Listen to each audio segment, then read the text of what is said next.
Boa noite, meus queridos amigos e amigas, tudo bem com vocês? Espero que sim. Sejam muito bem-vindos mais uma aula complementar para o grupo de hipnoterapeutas, hipnólogos clínicos e Master em PNL, practitioners e todos os interessados que têm vontade, hoje especificamente, de aprender como aprender melhor, entender o que é uma aprendizagem dinâmica, como potencializar sua inteligência e, claro, ter uma vida em busca de novos saberes que possam ser utilizados no seu dia a dia. Esse é o propósito dessa nossa aula de hoje, que nós batizamos como Aprender 360, é a metodologia de aprendizagem rápida que nós utilizamos aqui no INER, com base na metodologia 360. Hoje nós vamos experimentar um conjunto muito grande de técnicas e estratégias, né? Fruto, essa rápida aula de 3 horas e meia, ela é fruto do resumo do nosso curso que nós temos aqui de aprendizado acelerado e que em breve vamos disponibilizar para vocês. Bem, quando a gente pensa especificamente em aprendizagem, a primeira coisa que nós pensamos é leitura mais rápida, né? Um entendimento, uma interpretação um pouco mais sofisticada, ter uma capacidade de memorização, muitas vezes ultrapassar aqueles limitantes que nós temos. Eu lembro que eu passei por alguns perrengues na minha vida. Quando eu era adolescente, eu entrei numa cultura inglesa, que não era cultura inglesa na época, né? Era o CCAA, e a minha professora do segundo estágio, ela percebeu uma coisa bem curiosa em mim. Ela percebeu que eu não conseguia pronunciar algumas palavras, principalmente as palavras que tinham P e B, né? Então, no inglês, essas palavras têm uma conotação um pouco específicas e essa minha dificuldade permitia que eu engolisse algumas palavras, algumas sílabas, né? Eu fiz a segunda parte, que era o segundo semestre, né? E eu acabei tendo que repetir 2 ou 3 vezes, porque a prova oral eu nunca conseguia passar e alcançar, muitas vezes, expressar aquilo que era tão fácil para mim. Então, ela conversou com a coordenadora pedagógica e me deram um diagnóstico. Imagine você, né? Uma professora de inglês dando um diagnóstico. Me deu um diagnóstico de que eu tinha dislexia e, devido à minha hiperatividade e meu déficit de atenção. Ou seja, eu não conseguia aprender parado. Isso era verdade. Eu ficava em sala de aula, eu ficava me mexendo na agenda, né? E eles tinham um formato de aula em U, e esse formato, as pessoas tinham que ficar quietinhas ali, eu ficava maluco. Quando eu pensava em ficar naquela sala ali, me dava já uma angústia, né? E eu saí daquele curso alimentando 3 crenças. A primeira, de que eu tinha dislexia, que eu nem sabia o que era. E na época eu até falava que era dislexia. Dislexia. A outra crença foi que eu era muito ativo, né? Que eu não conseguia ficar parado, sentado, aprendendo. E a terceira crença é que eu era um fadado a ser um ignorante, né? Não ia aprender nunca outro idioma, sentar na cadeira e tal. Mas quando eu vi as minhas notas em outras áreas, elas eram notas boas, né? As minhas avaliações eram boas. Eu era considerado na escola regular como um aluno bom, apesar dessa minha dificuldade. Eu comecei a apresentar uma dificuldade também na língua portuguesa, né? De entender grafias, ortografias. Chegou um momento em que eu lia uma página e eu simplesmente dispersava, não conseguia ler 2 ou 3 páginas de um livro, né? E curioso é que antes eu até lia, mas não lia tanto, mas lia um pouco. Comecei a ter umas dificuldades, né? Fui aprofundando e decidi no ensino médio que eu iria para a área de exatas, porque a área de humanas realmente não era para mim, eu não ia conseguir ler um livro de direito nunca, de história, esse negócio de psicologia, que precisa de muita leitura, isso para mim nem passava em nenhuma possibilidade. Quando eu fui para a área de TI, eu me encontrei, né? Fiz engenharia civil e fui para a área de TI. Porque TI era uma coisa prática, né? Você aprendia em um curso, você já ia lá mexer no computador, já exercitar, praticar. E isso, para mim, era algo que desafogava a minha atenção interna. Até que em 2001, eu já estava em Brasília, já era professor universitário de tecnologia, de sistema de informação. Eu li uma reportagem que dizia que você podia aprender, você podia ler andando. Você poderia aprender andando, ou seja, você poderia pegar o livro, né? Eu vou pegar um livro daqui a pouco, pegar um livro e ir andando e lendo. Eu disse, não, isso não vai funcionar comigo, eu tenho dislexia, eu tenho TDAH mais plus. Né? E isso me permitia que eu nem tentasse, mas certa vez eu estava precisando. Eu tive uma avaliação muito negativa como professor quando eu cheguei em Brasília. Eu era um cara muito bom tecnicamente, ou seja, tinha uma capacidade de absorver os conteúdos e encontrar os atalhos para resolver problemas, mas quando eu me via dentro de um cenário de explicar aquilo que eu fazia, era um terror, era horrível, né? Na verdade, eu não sei como como os meus alunos conseguiam me aguentar, porque era horrível, né? Até que o diretor da escola chegou para mim e disse, cara, você é um dos melhores professores que a gente tem aqui, o cara mais técnico, né? Tem uma porrada de uma vivência internacional, super recomendado nas empresas. Nessa época eu era especialista na área de sistemas operacionais, segurança de rede, né? Mas os alunos não gostam de sua aula, cara, não gostam de sua aula, né? Eu acho que você tem que agregar alguma coisa aí para poder dar mais dinâmica. Eu lembro até hoje dele falando isso. Né? Stuart Carício, da faculdade, que tinha uma faculdade aqui em Brasília chamada Faculdade Michelangelo. Depois até essa faculdade depois eu fui para outras, fui navegando em algumas faculdades, mas essa foi a primeira. E eu decidi ler um livro de didática, né? E esse livro de didática dizia, olha, você tem que gesticular mais, você tem que criar um processo. Porra, nada disso funcionou. Essa porra de didática, não sei o quê. Para mim, na época, eu pensei, joguei meu dinheiro fora, né? E aí eu estava vasculhando minhas coisas em casa, vi o livro do Poder Sem Limites, do Tony Robbins, né? E ele falava sobre você entrar em rapport com o seu público em sala de aula. Eu disse, mas que porra é esse negócio de rapport? Na época eu chamava rapport. Não sabia pronunciar essa palavra, era rapport, né? Até hoje, quando eu lembro desse negócio, eu digo, meu Deus do céu, vai que eu tinha mesmo dislexia e não sabia. Né? O fato é que eu comecei a meio que usar uma didática diferente, né? Eu começava a imitar ali os alunos, né? Começava a interagir, eu tive uma ideia, surgiu de fazer umas aulas onde os alunos, eu fiz um teatrinho, né? Então eu colocava lá, por exemplo, eu dava aula de teleprocessamento, aí eu ia simular como a informação ia de um computador para outro. Aí eu pegava um aluno, era um computador, o servidor, o outro aluno era a estação, eu colocava uns 3 alunos para ser o cabo de rede e eles iam transferindo a comunicação de um para outro. Isso gerava uma gozação, era muito divertido, né? E quando eu comecei a fazer isso, algo mágico aconteceu, milagrosamente. Se você me perguntar o que aconteceu no meu cérebro, na minha mente, eu não sei. Até hoje, já tentei ver alguma explicação, mas o fato é que eu comecei a ficar uma pessoa um pouco diferente. Eu comecei a fazer umas associações que antes eu não fazia. Eu comecei a gostar de arte, que era uma coisa que eu não gostava. Comecei a gostar de teatro.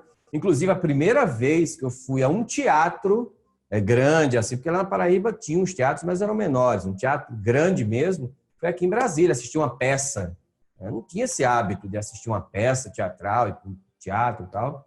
Primeira vez que eu me vi diante de um show de comédia, de indo para aqui em Brasília, especificamente, tem muitas exposições, né, de artistas plásticos. Eu comecei a me interessar por esses assuntos.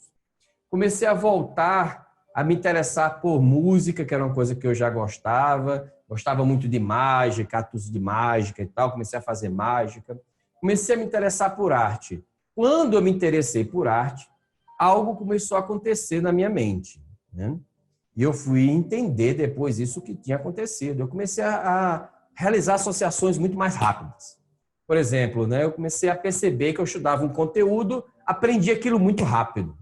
Eu estudava 2 ou 3 folhas de um livro, às vezes li o livro inteiro, né? E depois eu consegui imaginar essas cenas como se eu estivesse pintando um quadro, né?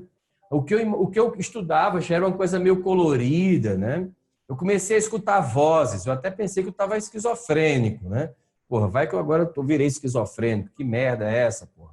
Mas não, na verdade era o meu diálogo interno que antes me questionava, dizia assim, você não vai aprender, você tem déficit de atenção, hiperatividade, para com isso. Ele começou a ser um diálogo interno diferente. Ele começou a conversar comigo como se ele estivesse me dando aula. Isso também foi uma coisa bem interessante que ocorreu. O fato é que em 2010, 2011, eu comecei a fazer alguns testes, né, utilizando hipnose e PNL, e foi quando eu descobri que nessa minha jornada houve uma quebra conceitual de uma crença. E essa quebra dessa crença me permitiu expandir a minha capacidade de aprendizado, inclusive gerando processos internos que até então estavam represados, ou seja, um potencial simplesmente inativo, né? Tudo isso plantado por uma crença que eu tinha tido, que eu tinha dislexia, hiperatividade, déficit de atenção, essas porra aí. Desde então, eu venho me especializando nessa área. Eu comecei a me interessar por esses conteúdos, mais especificamente em 2005, né? E percebi que existiam 2 boas formas de você ensinar. Uma delas era com arte. Eu comecei a desenvolver uns padrões, né, de ensino, utilizando atividades artísticas, e outra boa forma de ensinar era por meio de atividades, era promovendo atividades para o pessoal fazer. Desenvolvi um monte de jogos interativos, que eu tenho isso até hoje. Desenvolvi uma percepção de exemplificar o que eu estava estudando, dar sequenciamento, tudo isso. E quando foi em 2015, os meus alunos de PNL, de hipnose, chegaram para mim e disseram o seguinte: Eduardo, professor, a gente acha você, a sua aula top, velho, é muito boa, velho, a gente gosta, é divertido, a gente entende essa merda. Agora, a gente não entende como é que você faz isso. Dá uma aula para a gente como você faz isso, né? E aí eu me interessei, pensei, cara, como é que eu posso dar uma aula? Eu não sou um cara tão genial assim. Eu sou apenas uma pessoa que fez as coisas acontecerem, né? Então eu fui à procura de métodos, técnicas que, de certa forma, exemplificasse ou trouxesse técnicas e estratégias que pudessem trazer para as pessoas mais ou menos a forma como eu estruturo meu pensamento, como eu estudo, etc., né? E daí essa coisa acabou virando o contrário. No lugar de eu aprender, eu ensinar, eu acabei aprendendo muito com essa metodologia, né? Comecei a estudar outras metodologias, técnicas de memorização, estratégias de desbloqueio, né, cognitivo, e fui utilizando em mim mesmo. Eu tenho muito essa prática, né? Eu sou muito congruente nas minhas coisas. Nem tudo a gente consegue, já tô logo avisando, tá? Mas o que a gente consegue é muito bom, né? Nem toda técnica de controle emocional a gente consegue fazer a gente mesmo, nem todo o processo de ressignificação a gente consegue fazer a gente mesmo, mas as técnicas que nós conseguimos é muito prazeroso ver o resultado da nossa própria vida. Pelo menos essa é a minha intenção constante. Então surgiu o curso de aprendizado acelerado. E esse curso, ele é, vamos dizer assim, é o curso que eu tenho um carinho enorme, porque ele é a minha própria metodologia aplicada, né? Ou seja, é a minha própria forma de fazer, é a minha própria forma de ensinar, é a minha própria forma de fazer terapia para esses processos. E hoje o que eu vou mostrar para vocês é uma síntese, é uma aplicação de como vocês podem utilizar das estratégias, das técnicas para se tornar um aprendiz melhor. E para você que deseja ser um terapeuta que atue nessa área, nas chamadas dificuldades de aprendizagem, já que para os transtornos de aprendizagem a gente leva para outro caminho, você necessita de primeiro aplicar em você para ver... Opa, caiu meu cérebro. Ai, meu Deus. Você primeiro aplicar em você, cair meu cérebro, vocês até pensaram aqui, ai meu Deus do céu, de que cérebro que esse que ele está falando, né? É porque eu tenho um cérebro, o David, já mostrei o David para vocês, não já?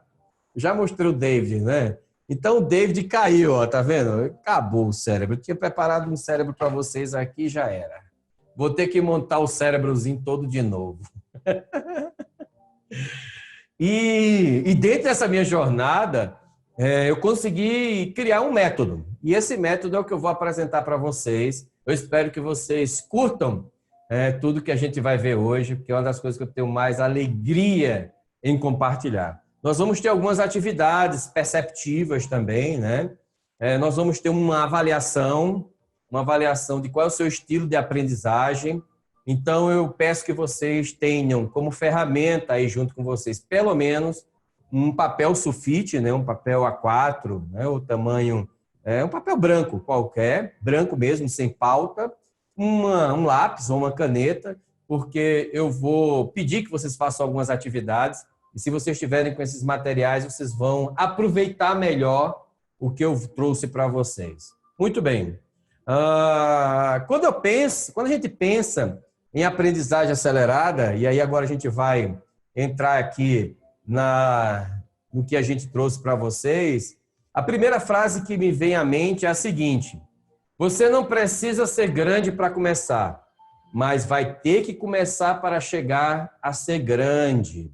O que essa frase nos fala, hein, pessoal? Essa frase ela é muito emblemática, olha só. Ela é uma frase que nos mostra que todo o processo de aprendizagem ela é uma construção.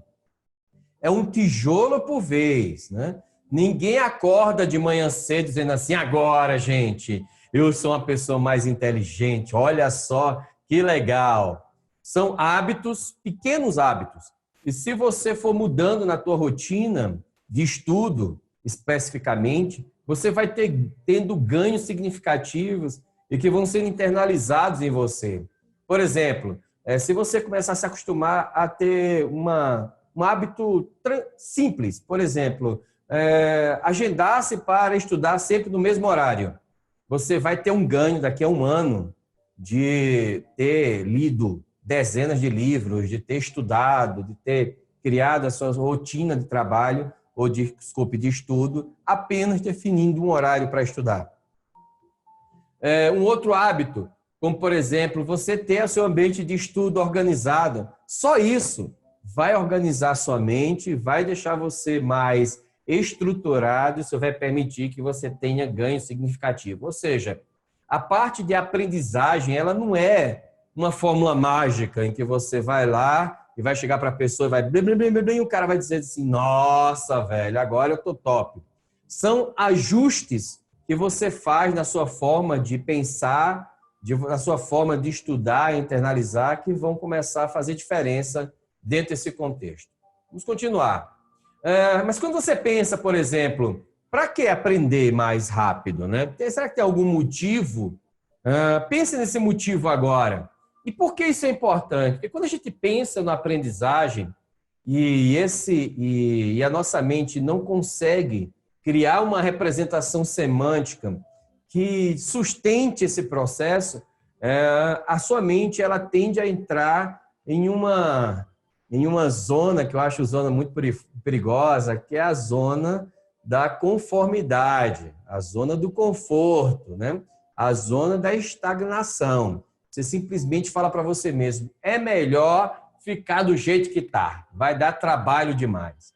Mas quando você tem um bom motivo, você normalmente começa a despertar um outro tipo de interesse e motivação que te leva a alcançar melhores resultados quando você está se esforçando ou quando você está tentando ali entender, compreender. Nós vamos ver essa tríade daqui a pouco, né? Interpretar, compreender, entender e aprender e praticar aquilo que você deseja. Então, tenha um bom motivo. Talvez o seu bom motivo seja alcançar um objetivo. Você quer um objetivo específico, você quer ser terapeuta ou hipnoterapeuta, ou você quer ser sei lá, você quer às vezes simplesmente terminar a faculdade, terminar seu mestrado. Às vezes você quer apenas se alegrar. Estudar, para mim, é mais ou menos o que é para Aristóteles. A alegria que se tem em pensar e aprender faz-nos pensar e aprender ainda mais. Estudar, para mim, é mais do que uma obrigação, entende? Tem que ser algo prazeroso, divertido, que a gente olha assim e diga, nossa, velho, hoje eu vou estudar. Olha só como é diferente. Hoje eu vou estudar.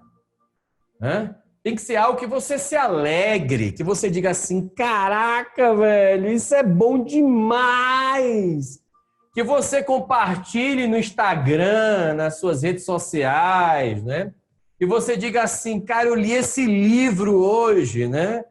Eu li o livro hoje. Ou que você está fazendo o seu resumo em mapa mental, não interessa. O que importa é que isso tem que ser uma alegria. Isso tem que ser algo prazeroso. E eu vou fazer uma prática de como injetar prazer em você para você estudar. Você vai sair daqui com a vontade de estudar como você nunca teve na sua vida, né? Então, mas talvez você queira simplesmente evoluir. Vocês observem essa foto. O que é que essa foto fala para você? Essa foto ela é muito emblemática, né? Porque não é uma senhora segurando a mão, né, de uma pessoa mais jovem. É uma pessoa mais jovem segurando a mão de uma senhora. É o contrário, né? Então, quando a gente inverte essa lógica, isso nos dá uma interpretação bem interessante, né? A interpretação que a sabedoria ela está justamente naquelas pessoas que já viveram, que já passaram por isso. E a gente tem, nós mais jovens, eu me sinto ainda uma pessoa jovem, afinal de contas, eu vou completar agora 25 anos, né? E dá para perceber pela minha ausência completa de rugas, né? O cabelo, já falei para vocês que eu não tenho cabelo por opção de Deus, né? Então, eu tenho 25 anos só do que eu conheço PNL.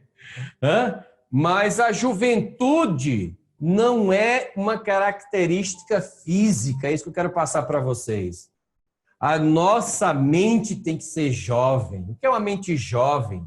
É uma mente que quer aprender. Eu posso estar com 80 anos, eu quero ter uma mente jovem. Eu quero ter uma mente que deseja provocar coisas novas, né? Eu já contei essa história uma dezena de vezes, mas todas as vezes que eu entro no quarto do Arthur, que agora chama-se Estúdio Inner, que é onde eu estou dando essa aula, eu disse, cara, quando eu lembro que a gente desenvolveu esse negócio em um mês, eu me divertia montando esse negócio. Era um cabo de vídeo, era uma câmera, né? É o aplicativo, é a porra da placa que queimou, que quebrou, e eu me divertia, porque tudo é uma diversão. Perfeito? É uma diversão. Então vamos lá. Continuando. O que mais? Talvez você queira educar-se. Educar-se é um esforço, né? E eu mostro esse gráfico aí, que é do PISA, né? O PISA é um órgão internacional que mede a capacidade de compreender, refletir sobre textos, né? De atingir objetivos, desenvolver conhecimento implícito e para que você participe da sociedade. Eu não sei se você consegue ver aí o Brasil, mas o Brasil é o antepenúltimo dessa escala. A nossa incapacidade de interpretar e de realizar tarefas simples. Estou falando tarefa complicada não, viu, pessoal? Tarefas simples. Ela é, hoje, um retrato muito do que foi nessa cultura de um desserviço em relação ao processo educacional. Hoje, a educação ela é muito mais atribuída ao indivíduo, né? Ou seja, como obrigação do indivíduo em aprender a se educar, como responsabilidade dele, como um direito, né, promovido e uma responsabilidade do Estado. Ou seja, né, nós temos gaps interpretativos que a gente carrega no nosso DNA e que nós temos que aprender como dissolver isso e aplicar isso para que as nossas próximas gerações não tenham esses déficits. Mas será que nós temos mesmo? Será que nos falta, talvez, seja vontade? Vamos pensar sobre essa ótica. Talvez você queira ser um agente de mudança, né? Gente, quando a gente pensa no agente de mudança, né? É aquela pessoa que está provocando os outros a mudarem o seu estado, mesmo quando as circunstâncias são completamente adversas, né?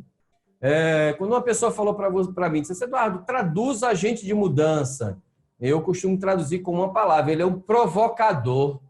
Ele é um provocador, ele não se convence com aquela realidade que ele quer uma realidade diferente, né?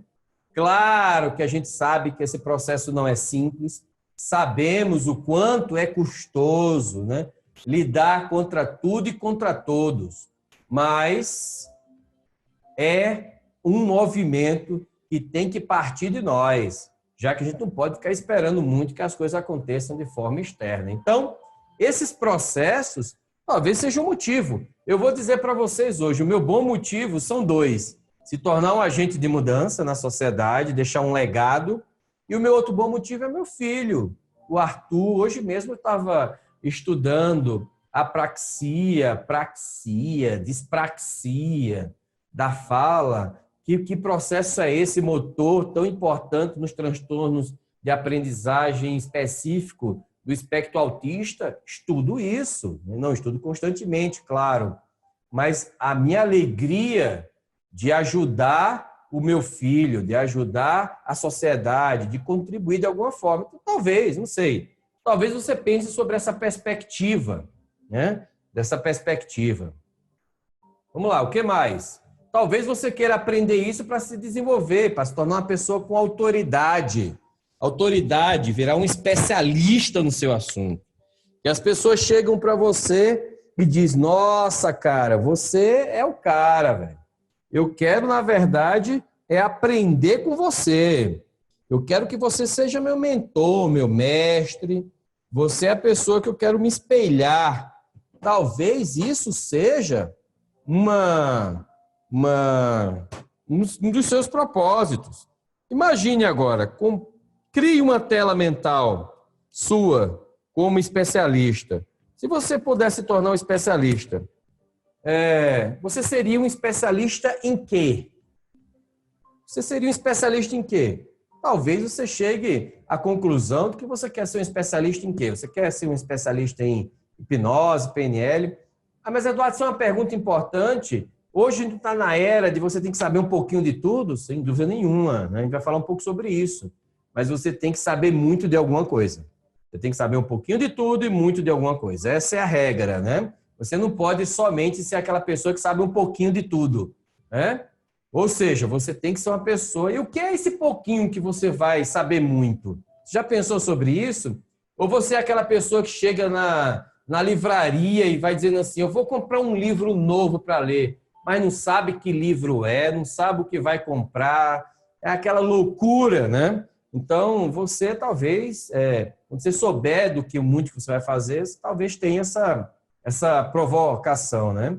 Ou você queira ser um analista, né? Uma pessoa que vai analisar o mercado, vai analisar as pessoas, vai compreender e vai querer entender o mundo que te cerca. Ou simplesmente você quer fazer terapia, você está aprendendo, você quer aprender mais para ajudar outras pessoas no processo terapêutico. Ou seja, em última análise, seguramente vocês aqui estão com algum desses objetivos. Faz o seguinte, anota ele em algum lugar aí. Qual é o seu objetivo? Pensa aí um pouquinho. Cara, qual é o objetivo? Aprender mais rápido. Anote. Mas antes de anotar, olha só, tudo é aula. Tudo é aula. Pensa bem, cada atualidade aqui tem um propósito. Mas antes de você anotar, de ter uma pergunta seca, pensa primeiro assim, cria uma imagem na tua mente, né? uma imagem de você se tornando esse especialista. E nessa imagem, o que você quer escutar das pessoas, né? Por exemplo, normalmente as pessoas me chamam de professor, né? E essa foi uma imagem que eu criei quando eu era adolescente. Eu dei aula de física, né? Aula particular, porque eu tinha vergonha de dar aula em sala de aula. Dei aula de física particular e eu tinha uma imagem. As pessoas me chamando de professor, era meu sonho, cara, professor. Hoje eu tenho uma imagem de algumas pessoas me chamando de mestre. Mestre. Às vezes eu tenho uma imagem das pessoas me chamando que eu sou uma referência, né? Uma pessoa que orienta a pessoa, um orientador, né? Recentemente eu recebi um convite, porque infelizmente teve essa pandemia, né? E atrasou, né? Para ser professor de uma pós-graduação de neurociência e comportamento. E aí os caras falaram, olha, o senhor, ô professor, o senhor que é mestre nessa área só pode vir aqui dar aula para a gente. Eu disse, olha, primeiro, eu nem sou professor dessa área. É porque eu estudei essa porra pra cacete, mas eu não sou mestre nesse negócio. Agora, eu estudei muito, né? E como eu tenho habilidade de aprender um pouco rápido, eu acabei me destacando, mas foi só estudo, eu não sou mestre ainda, né? Mas como você quer escutar? Você quer escutar sendo o quê? Sendo chamado de terapeuta, né? Meu terapeuta. Anote. Vou te dar um minuto para você anotar. Anote. Mas antes de anotar, crie a imagem na sua cabeça. Crie uma tela. Crie uma tela mental. Uma tela. Uma tela. E essa tela? Por exemplo, agora eu estou criando uma tela. Nós fornecendo treinamento no Brasil todo. Na sua cidade, aí estou criando essa tela. E no mundo também, nos Estados Unidos, Orlando, na Europa, estou criando essa tela aqui na minha cabeça. Muito bem. E aí, quando você criar essa tela, pensa num som, pensa numa imagem, pensa num som que você quer escutar. Pode ser uma música, tá? Pode ser uma música. Pensa numa música aí. Poxa vida, que som eu quero escutar. Pode ser uma palavra, as palavras de pessoas também. Pensa numa sensação. Pensa numa sensação. Olha assim, diz assim, cara, eu quero ter uma sensação, eu vou estar com minha fisiologia, peito aberto, eu vou estar com o braço cruzado assim, com cara de inteligente, olha só. Porque cara de inteligente é assim, ó. Cara de inteligente. É braço cruzado no perfil. Foto de coach, né? Foto de coach, assim, ó. Sério, sobrancelha levantada. Como é essa sua imagem? Crie, né? Crie essa sensação, essa fisiologia. Escreva. Se você quiser desenhar, melhor ainda. Se você gosta de desenhar, se desenha aí. Por exemplo, seria fácil desenhar o Paulo, né? O Paulo Gotardo, né? Só um carequinha, com a barbinha branca, um óculos, né? Ele até olhou aqui agora.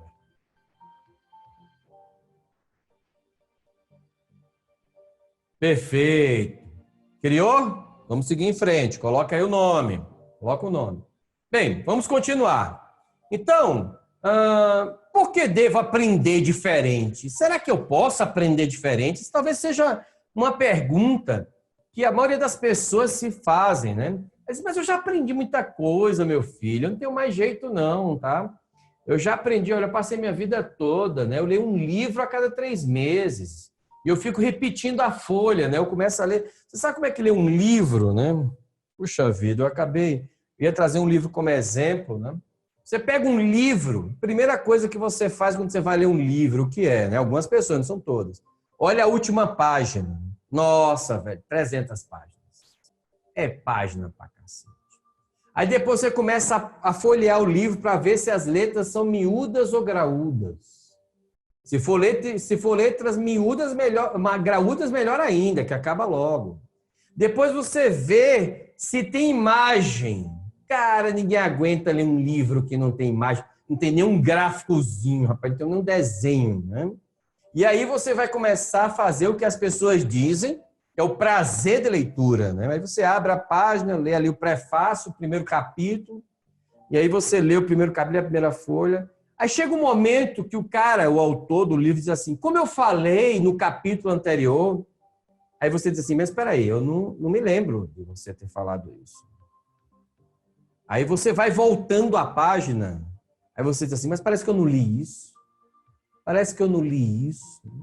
Onde você estava, que você não estava ali presente e lendo, né? Então, será que existe um método que talvez retesse mais a sua atenção, deixasse você mais ligado, permitindo que você imaginasse o que você lesse e que você, por meio de anotações rápidas, você pode depois revisar isso e vir esse conteúdo rapidamente? Foi isso que eu queria, que eu me fiz a pergunta, cara. Eu não me conformei com isso, não. E eu era assim. Eu lembro, né, que meus livros eram tudo livrinho fininho. Porque os filhos, ninguém gosta de ler um livro dele. Não acaba nunca um livro dessa espessura, né? E leitinha pequenininha, então, é pior que Bíblia. A Bíblia, a pessoa, aquela letrinha minudinha, aquele negócio não acaba nunca. Motivação zero. Você já imaginou se a Bíblia tivesse uns desenhos? Seria massa, hein, cara? Olha só, desenho, né? O Novo Testamento, né? Uma foto do Éden lá, pá, os desenhos de Adão e Eva, pô, seria mais divertido.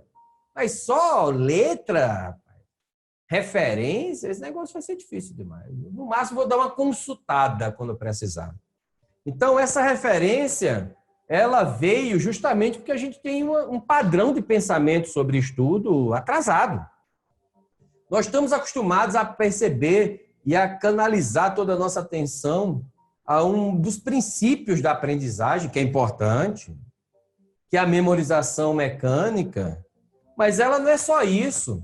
Quantas vezes, olha só, a gente memorizou o que o autor falava, né? O que o outro falava, a gente quer falar as mesmas palavras, né? A gente quer ter as mesmas figuras, quer falar o mesmo gráfico, né? Nós queremos falar a mesma... Né? Cara, para com isso, bicho. Você, desse jeito, a gente não vai evoluir. Se a gente ficar só na percepção que a aprendizagem é memorização, é importante, inclusive na primeira infância, é muito importante você memorizar, mesmo sem saber a utilização daquilo. Mas hoje você é adulto, eu acho que todos nós aqui somos adultos. Será que a gente tem que ficar memorizando o parágrafo do livro? Não seria mais interessante a gente desenvolver uma forma diferente de fazer isso? Não sei. Então, eu deixo vocês numa reflexão do Jean Piaget, que, na minha opinião, foi o cara que mais influenciou essa ruptura do processo didático tradicional. O principal objetivo da educação é criar pessoas capazes de fazer coisas novas. Coisas novas. E não simplesmente repetir o que outras gerações fizeram, né?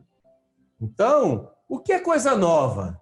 Então, se você já está se acostumando comigo, você vai perceber que eu nunca dou uma aula igual. Eu posso dar 10 aulas de PNL.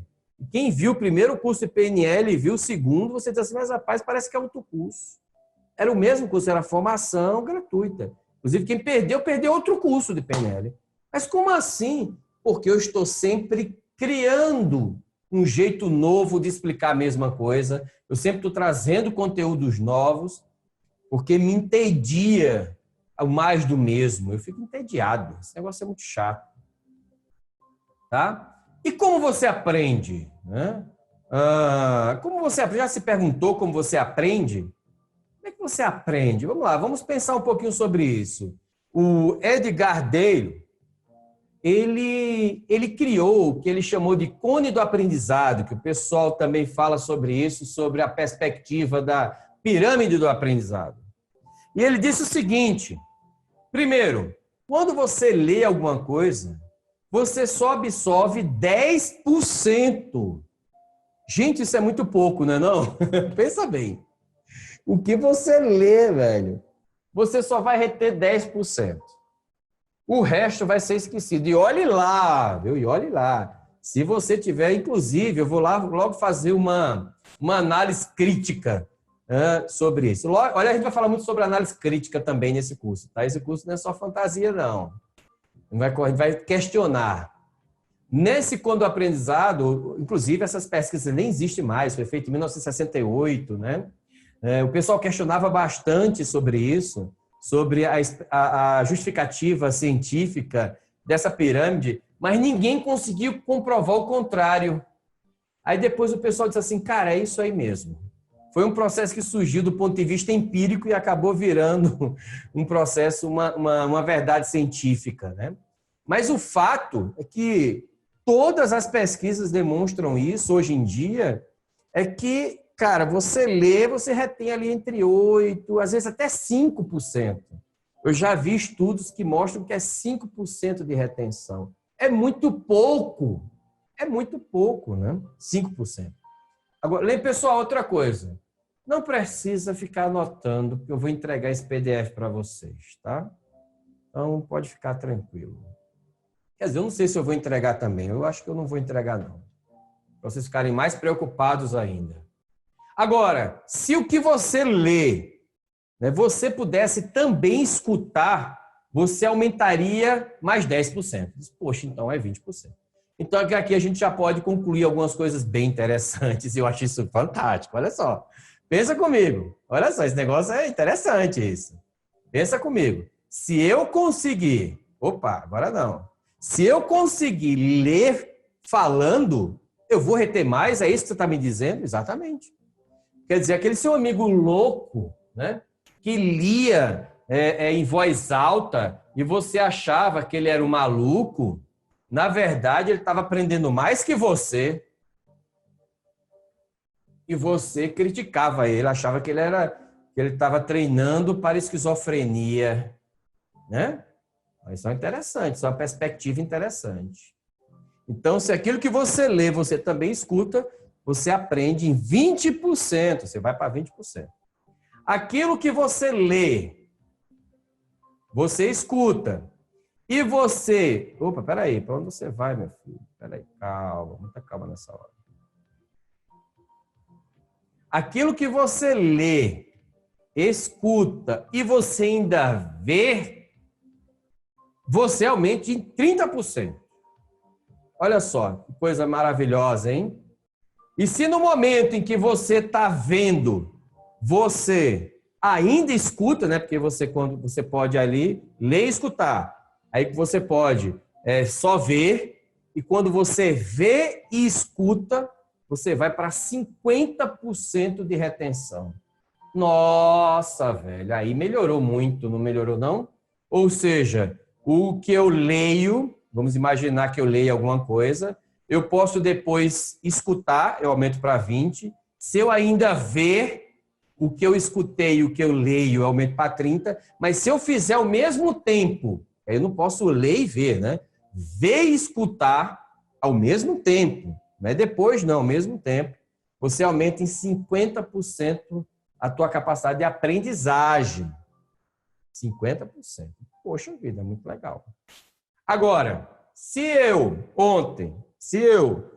além disso, eu ainda converso, pergunto, repito aquele conteúdo algumas vezes, reproduzo ele em escrita, em mapa mental ou formato de resumo, se eu debato ele, se eu pergunto sobre esse conteúdo, né? Se eu faço perguntas no chat, eu aumento em mais 20%, ou seja, eu vou a 70%. E se eu ainda, quando estou escrevendo, eu ainda interpreto, expresso, reviso, intensifico, comunico, amplio, demonstro, imagino, pratico e faço diferente, eu aumento para 80% o meu aprendizagem. Olha só que coisa interessantíssima. Agora, se eu ainda, depois de ler, depois de escutar, depois de ver e escutar, depois de conversar, depois de escrever, depois de resumir, eu ainda explico, resumo, estruturo, defino, generalizo, elaboro, ilustro, eu aumento para 95% a minha retenção de aprendizagem sobre aquilo. Ou seja, vamos imaginar que você quer aprender algo, como, por exemplo, isso que a gente está fazendo aqui agora, né? O aprendizado 360. E você, quando estivesse lendo, você imaginasse, opa, já são 2 itens, concordam? Sim ou não? Sim? E quando você estivesse imaginando, você já estivesse imaginando fazendo. Ou seja, você está vendo, escutando e está fazendo. Você já aumentou ali para mais ou menos 50%. Se você se imagina fazendo aquele conteúdo que você leu e você ainda além disso, você se pergunta o que você está fazendo lá naquela memória, você já foi para 70%. Se você se imagina fazendo, lendo, absorvendo e depois ensinando, você já foi para 80%, 90%. Isso parece uma ideia interessante. Ou não? Parece interessante. Faz sentido para vocês ou não, pessoal? Faz sentido ou não? Faz sentido? Faz um sinalzinho de joinha aí. Se você pudesse ter um processo mental onde, ao ler, você já conseguisse fazer tudo isso ao mesmo tempo, você aumentaria, não vou chegar a dizer a você que é a 95%, mas que seja, vamos lá, 60%, 50%, já seria melhor do que simplesmente você ler e não fazer nada, ser um leitor passivo daquele, né? Daquela escrita que você está tendo, um leitor passivo. Não sei se isso é interessante, mas vamos continuar. Então, qual o seu estilo de aprendizagem que a gente pensa, né, sobre essa perspectiva? Ou seja, se a gente pensa sobre essa perspectiva, nós vamos utilizar quanto mais canais sensoriais nós utilizarmos no nosso processo de aprendizagem, melhor será essa aprendizagem. Portanto, se eu ver o que eu estou estudando, se eu escuto o que eu estou estudando, se eu sinto, se eu me vejo praticando, se eu movimento o meu corpo. Gente, olha só, a gente não vai ser possível aqui a gente ensinar todas as técnicas, né? Isso aí são 10 horas de técnica, mas eu vou ensinar algumas. Por exemplo, uma melhor forma de você ler e absorver o conteúdo é você ler e gesticular. Ah, então quer dizer que aquele seu amigo maluco que ficava gesticulando, você achava que ele era doido? Pois é, ele estava aprendendo mais que você. Porque no momento em que você gesticula o que você está lendo, a tua memorização motora se amplifica. Olha só que coisa curiosa, né? Olha que coisa, isso é muito curioso. Então, você lê fazendo alguma coisa, nem que seja escrevendo, anotando, né? Fazendo mapa mental, desenhando, fazendo quebra-cabeça, o que for. Desde que você movimente-se de alguma forma, isso potencializa o seu aprendizado, né? Eu gosto de fazer, sabe o quê? Eu faço as coisas. Minha esposa acha que eu sou maluco, rapaz, quando eu estou lendo aqui. Eu fico lendo. Eu fico lendo e fico rindo. E aí ela diz, mas você está rindo de quê? Eu digo, eu não estou nada, não tem nada engraçado na leitura. Mas eu quero condicionar essa leitura a uma coisa prazerosa, então eu fico rindo, gargalhando. Estou lendo. Cara, muito legal isso aqui. Ela disse, meu Deus do céu, eu vou levar esse rapaz qualquer dia desse, né, para um tratamento mais sério. Ela, na verdade, ela só compreendeu o que eu estava fazendo depois que ela fez o curso de aprendizagem acelerada. E pensando, então vamos lá, vamos aprimorar ainda mais esse nosso processo. Vamos imaginar que você vai ler um livro. Aí você pensa. Aí você, quando pensa, já se imagina, já se escuta falando. Quando você se escuta falando, você cria uma tela mental sobre aquilo.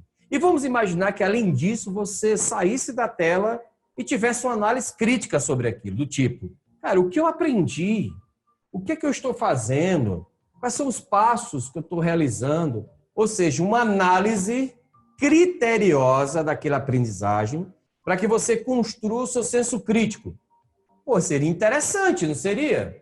Estou construindo uma ideia com você. Seria bem interessante, porque eu iria construindo, primeiro, montando essa experiência de aprendizagem e depois gerando uma análise crítica sobre aquilo, que, afinal de contas, isso é importante dentro desses contextos de aprendizagem. Então, é o pensar, é o refletir, né? É você ter uma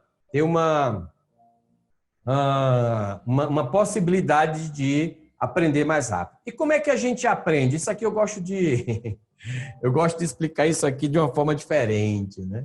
Isso aqui é um dos meus conteúdos que eu mais gosto. Aqui. Aqui agora a gente vai entrar na conversa de bêbado. Sabe aquela conversa de bêbado do barzinho? Você vai para um restaurante com seu amigo. Deixa eu ver se assim fica melhor. Aí, mais para cá. Aquela conversa com seu amigo, você não entende nada. Pronto. É mais ou menos essa conversa que a gente vai ter aqui agora.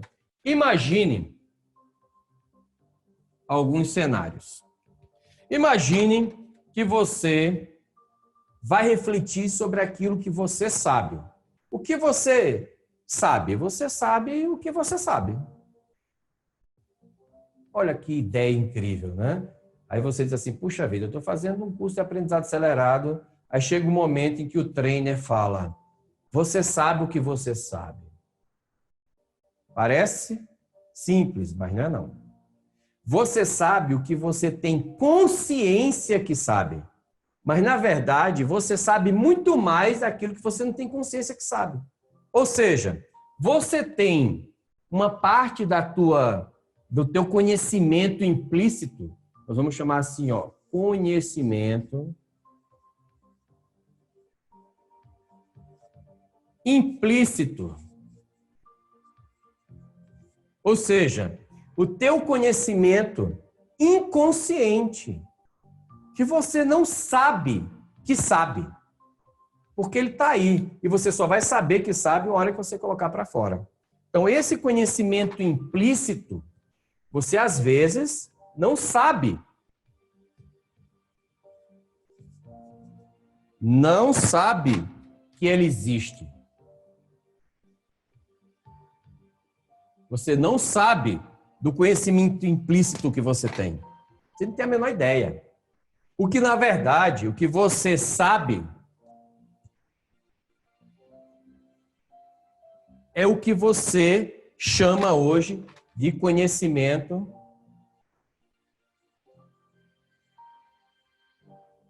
explícito. O que é o conhecimento explícito? É aquele conteúdo que você externaliza no papel, é aquele conteúdo que você fala, perfeito? É o teu conhecimento explícito. É aquilo que você consegue verbalizar. Então, por exemplo, quem é que cozinha? Quem é que cozinha já há bastante tempo? Cozinha há bastante tempo. Se eu perguntar para você, como é que você faz o bolo? Ou como é que você faz? Aí, talvez você diga assim, eu vou ter que pensar. Eu não sei como é que eu faço. Eu não tenho o hábito de ensinar isso. Aí você vai colocar na receita. Não é assim que a gente faz? Aí quando você vai colocar na receita, você percebe que tem um monte de coisa que você nem sabia que fazia.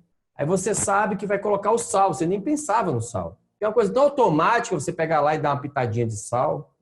Isso é um conhecimento implícito. Você não sabe às vezes que sabe. Por quê? Porque ele já está automatizado em você. Muito das suas crenças você nem sabe que tem. Sabia disso?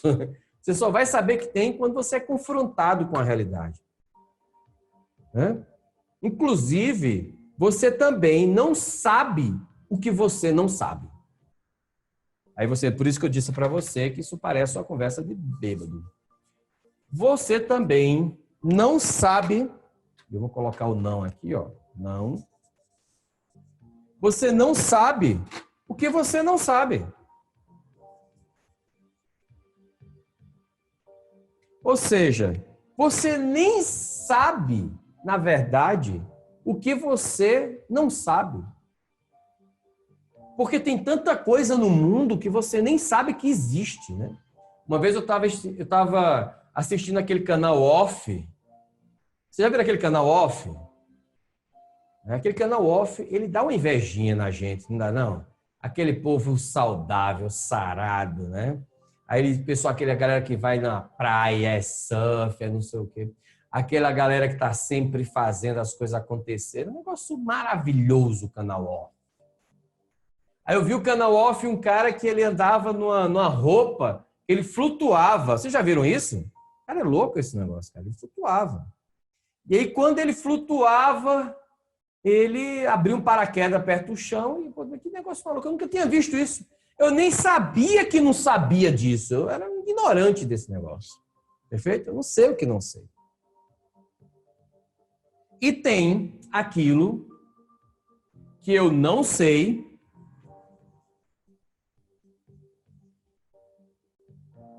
o que eu não sei. Oh, desculpe, eu sei, verdade, eu sei o que não sei.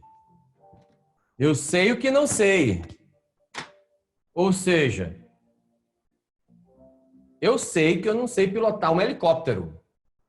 Tem gente aqui que não sabe pilotar um helicóptero, não tem? Tem ou não? Você sabe que não sabe pilotar um helicóptero. Então, pensa comigo.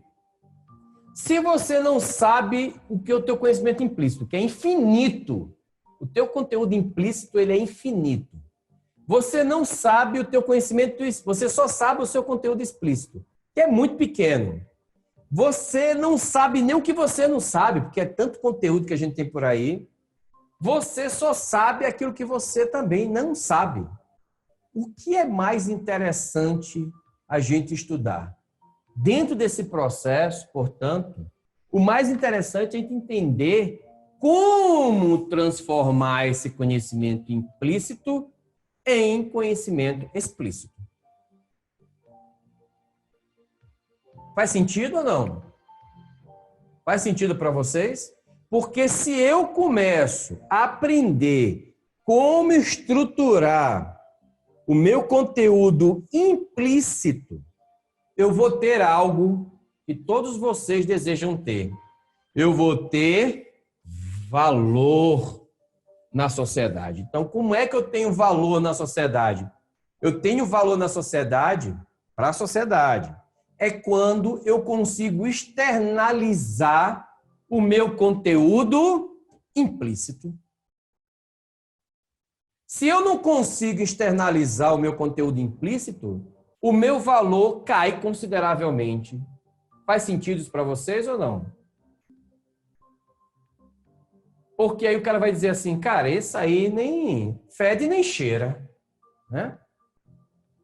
Se morrer de Covid, é só mais uma morte lá no número.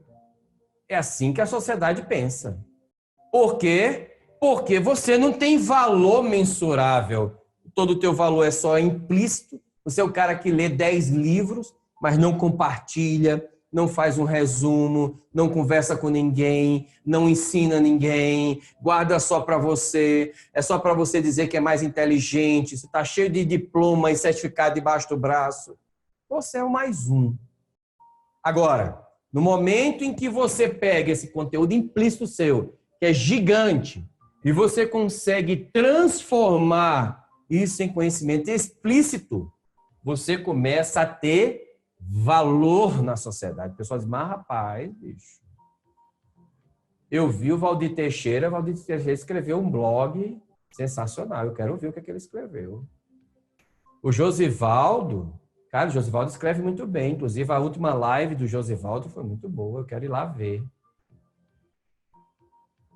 A Denise, cara, os mapas mentais da Denise são incríveis. Sempre vejo os mapas mentais da Denise. Então, eu começo a compartilhar aquilo que eu estou aprendendo de forma direta e indireta, né? Então, isso é algo que você tem que refletir. Você tem que refletir. Ou seja, como você quer transformar o seu conteúdo implícito em conteúdo explícito? Fazendo, né? Então, esse conteúdo implícito, a gente chama o oculto inconsciente, né? Aquilo que a gente... desculpe, esse oculto... o oculto inconsciente. Eu desconheço o que não sei. Aquilo que eu nem sei que existe, né? Eu desconheço o que sei. É o aparente inconsciente, né? Eu nem sei o quanto eu sei daquilo. É muita coisa. E o aparente consciente, que esse é o de menos valor, que é aquele que você conhece o que sabe, mas o legal é você pegar toda essa sua carga inconsciente, do aparente inconsciente, e trazer ele para o aparente consciente. E o que você conhece que não sabe? Aí você diz assim, eu quero aprender. É aonde entra o aprendizado. Então, vamos pensar no aprendizado sobre o ponto de vista generativo. O que significa generativo, Eduardo? Fala para mim. Generativo significa aquele aprendizado que vai generalizar para que ele possa ser aplicado em outras áreas. Esse conceito, inclusive, é de Jean Piaget. Um aprendizado, ele só identifica a pessoa quando ela se desenvolve, quando ela generaliza o aprendizado. Então, por exemplo, você aprendeu a utilizar a caneta. Aí você aprendeu a utilizar a caneta para desenho, mas no momento que você percebe que você pode utilizar a caneta para desenhar, para escrever sua tese de mestrado, para escrever num quadro, para escrever na parede, para pintar, você está generalizando aquela sua habilidade de escrita para várias outras finalidades na sua vida.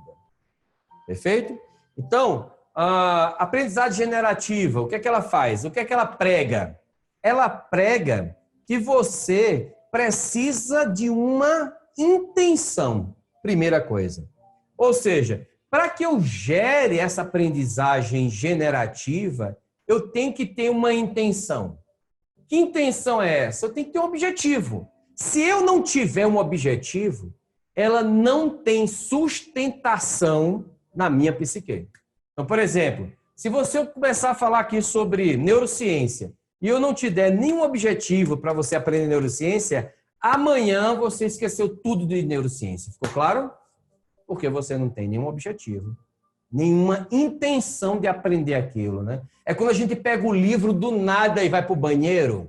Inclusive, se você for uma pessoa que gosta de ler no banheiro, você me avise quando eu for na sua casa, sabendo que os livros visitaram o banheiro, né?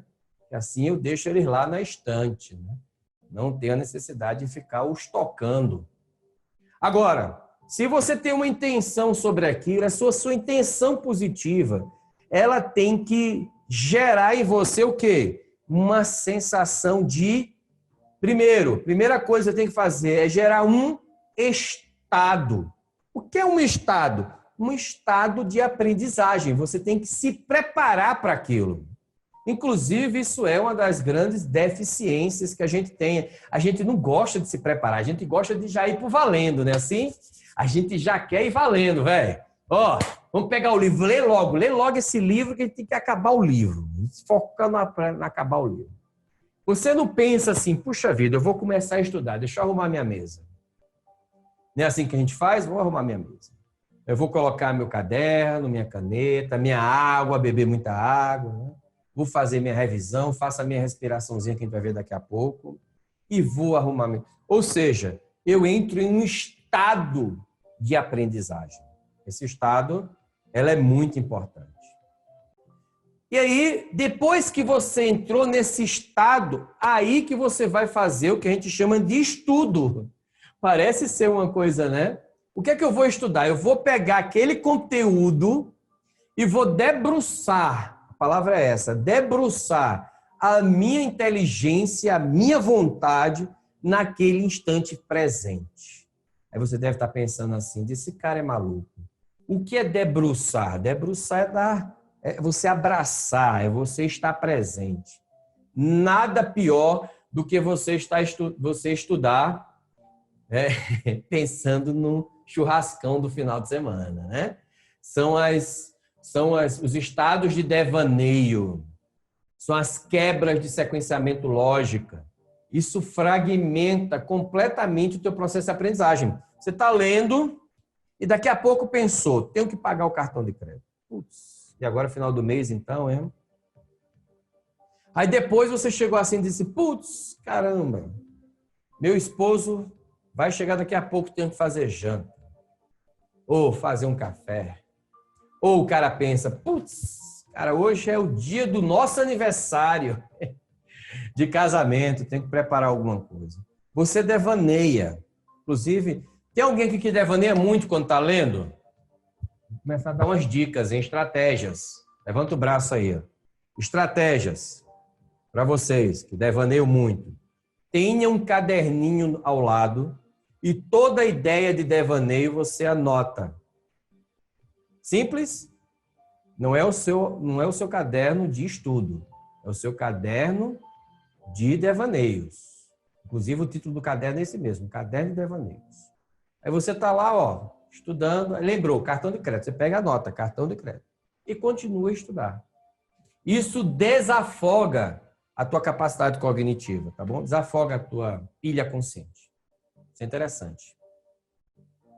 Então vamos lá. Depois, você vai, depois do estudo, imaginar aplicando aquele conteúdo e, por último, praticar, praticar, praticar. E isso gira dentro da sua memória. Perfeito? Como é o ciclo do aprendizado significativo? Como é que a gente dá significado e significância àquilo que a gente aprende, né? A primeira coisa que a gente faz é a gente formula uma hipótese. E aqui eu já estou falando naquela etapa crítica, né? Aquela etapa em que você está pensando sobre aquilo que você está estudando. Parece simples isso, né? Mas na verdade isso é muito simples. Então, por exemplo, vamos imaginar que você vai estudar agora sobre isso que eu estou falando. Então, você tem que chegar um momento e pensar, cara, onde eu vou aplicar isso? Quando eu vou aplicar isso? Será que isso funciona? Será que isso funciona com todo mundo? Como é que eu vou resumir isso, né? Etc. Algumas perguntas que a gente vai ver essas perguntas daqui a pouco. Depois você vai, depois desse processo, gerar, depois dessa hipótese, você vai gerar uma experiência concreta. Você vai fazer um desenho, você vai gerar um mapa mental, ou então você vai gerar um resumo, ou um fluxograma, qualquer coisa. Depois disso, você vai de novo fazer uma nova reflexão. Uma reflexão observando aquilo que você está significando, que você está construindo. E depois você formula uma generalização, que é quando você se vê aplicando isso dentro de outros contextos. Então, olha só que coisa interessante. Vamos imaginar que você está estudando, muita gente aqui é aluno de hipnose. Então, você estudou lá uma técnica, por exemplo, que a gente vai ver no próximo final de semana, os transes profundos de estado Isdale. Aí você diz assim, poxa vida, onde é que eu vou usar isso, né? Onde é que eu vou aplicar isso? Primeira hipótese de eu aplicar isso é para fazer uma regressão. Tá, eu vou fazer uma regressão com esse negócio e depois? E se o cara não voltar? E se o cara demorar de novo? E se for online? E se o cara tiver uma aberração? E se o cara tiver uma catarse emocional? Você vai levantando hipótese do que pode acontecer. Não é assim que funciona? Sim ou não, pessoal? Aí você levanta um monte de hipóteses. Aí você vai para a prática. Aí você diz assim, cara, velho, eu vou fazer. Aí você percebeu que muitas dessas hipóteses que você levantou no seu pensamento, elas não se concretizaram. Aí você disse, então, posso aplicar o estado Isdale nesse contexto, para regressão, mas pode ser também para implantação de estratégias, pode ser para uma ponte ao futuro. E aí você dá significado àquilo que você está aprendendo. Ou seja, você está utilizando da tua própria experiência para gerar isso. Então, esses ciclos, eles geram em você o que a gente chama hoje de aprendizagem integrativa. O que é aprendizagem integrativa? Vai deixar você integrando todos esses processos internos e permitindo que você possa ter um melhor resultado com tudo isso. Muito bem. Se a gente fosse pensar nas fases do aprendizagem, agora a gente vai começar a entrar em hipnose, hein? É o que interessa. Tudo isso para a gente entrar onde a gente está agora. Se a gente pudesse pensar nas fases de aprendizagem, existem basicamente 4 fases, tá? E essas fases, elas nomeiam mais ou menos como você gera tudo aquilo que a gente falou até agora. A primeira fase é o que a gente chama de N0. Ela é conhecida como uma fase de transe. Nessa fase de aprendizagem, ela é uma fase onde você simplesmente entra em um estado de aprendizagem, ou seja, um transe, onde você não questiona aquilo, você simplesmente está lendo. Por exemplo, eu não sei se isso acontece com vocês, mas quando vocês estão vendo, quando vocês estão lendo um romance, vocês não entram na história do romance? Não entram? Vocês não entram na história do personagem, aquilo tudo? Você sabe por que isso ocorre? Porque você não está se perguntando, será que esse personagem existe? Será que realmente ele vai morrer? Será que você está vivendo a experiência? Isso acontece com você quando você está assistindo uma série também. Você fica assistindo a série, você está ali, ó. Se você começar a assistir a série dizendo o seguinte, cara, quem é esse ator? Como é o nome dele? Quais são os filmes que ele já fez? Quanto ganha esse cara? Será que ele mora em Hollywood? Você começou a fazer perguntas e você se desconectou da história. Você não criou o estado emocional. Então, essa primeira fase é a fase onde você, ao ler, ao estudar, você não questiona. Você simplesmente vai ler aquilo, você vai absorver aquilo. Você vai trazer aquilo ali para o seu conteúdo da sua memória de trabalho. Depois que você fez isso, aí você começa a criar uma expectativa sobre aquilo que você está lendo. Já imaginando, o que eu vou aprender com essa leitura?